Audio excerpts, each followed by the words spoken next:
આપ સૌને મારા સાદર પ્રણામ। આપ સૌનું આપણી આ ચેનલમાં હાર્દિક સ્વાગત છે। આજે જાણીશું અષાઢ માસની નવરાત્રિ ક્યારે શરૂ થાય છે, તેનું મુહૂર્ત, ઘટસ્થાપન મુહૂર્ત, પૂજા, શું કરવું શું ન કરવું તે અંગેની સર્વ માહિતી। સર્વમંગલ માંગલ્યે શિવે સર્વાર્થ સાધિકે શરણ્યે ત્રંબકે ગૌરી નારાયણી નમોસ્તુતે નારાયણી નમોસ્તુતે। તો અષાઢ માસની ગુપ્ત નવરાત્રિ તારીખ 15 જુલાઈ 2026થી શરૂ થઈને તારીખ 23 જુલાઈ 2026 સુધી ચાલશે। ગુપ્ત નવરાત્રિને શક્તિ ઉપાસના અને સાધના માટે અત્યંત મહત્ત્વપૂર્ણ માનવામાં આવે છે। ખાસ કરીને તાંત્રિકો, સાધકો માટે આ સમય ખૂબ જ ફળદાયી છે। આ વર્ષે ગુપ્ત નવરાત્રિની શરૂઆત ગજકેસરી યોગ અને બુધ પુષ્ય યોગ જેવા શુભ સંયોગોમાં થઈ રહી છે। જ્યોતિષાચાર્યોના મતે 12 વર્ષ બાદ આવો વિશેષ સંયોગ બનતા આ નવરાત્રિનું મહત્ત્વ અનેક ગણું વધી ગયું છે। સૌપ્રથમ અષાઢ માસની ગુપ્ત નવરાત્રિનું મુહૂર્ત જોઈ લઈએ તો અષાઢ શુક્લ પક્ષની પ્રતિપદા તિથિ તારીખ 14 જુલાઈ 2026ના રોજ બપોરે 3:12 શરૂ થશે અને 15 જુલાઈએ સવારે 11:50 પૂર્ણ થશે।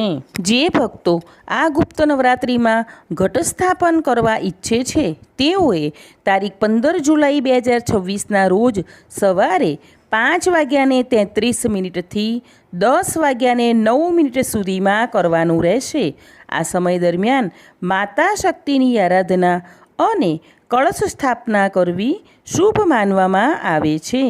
ગુપ્ત નવરાત્રિ દરમિયાન 10 મહાવિદ્યાઓની વિશેષ ઉપાસના કરવામાં આવે છે, જેમાં કાલી માતા, તારા, ત્રિપુર સુંદરી, ભુવનેશ્વરી, છિન્નમસ્તા, ભૈરવી, ઘુમાવતી, બગલામુખી, માતંગી અને કમલાદેવીનો સમાવેશ થાય છે।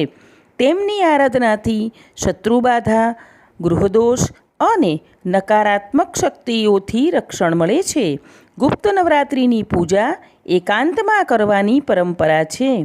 આ 9 દિવસ દરમિયાન માતા દુર્ગાની વિધિપૂર્વક પૂજા કરવી જોઈએ।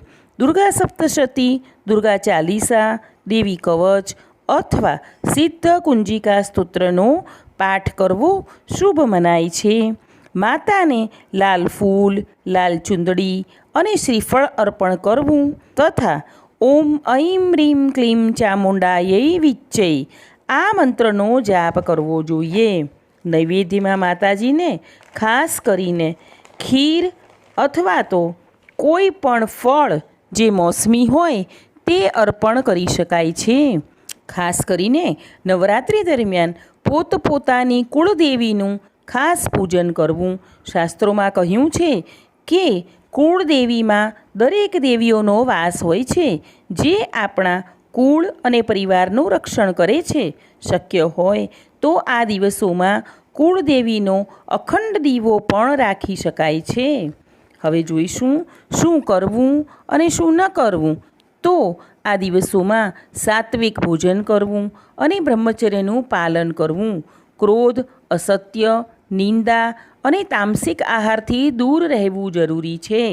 અષ્ટમી અથવા નવમીના દિવસે કન્યા પૂજન કરવું તથા તેમને દાન પણ આપવું। અષ્ટમીના દિવસે હવન કરવાથી વિશેષ પુણ્યફળ પ્રાપ્ત થાય છે। અહીં ગુપ્ત નવરાત્રિ અંગેની મહત્ત્વની માહિતી પૂર્ણ થાય છે।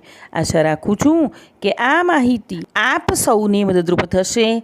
આગળના વિડીયોમાં ઘટસ્થાપન અને પૂજા કઈ રીતે કરવી તે જોઈશું। તો આગળનો વિડીયો જોવા માટે આપણી આ ચેનલને લાઇક, શેર અને સબસ્ક્રાઈબ કરજો।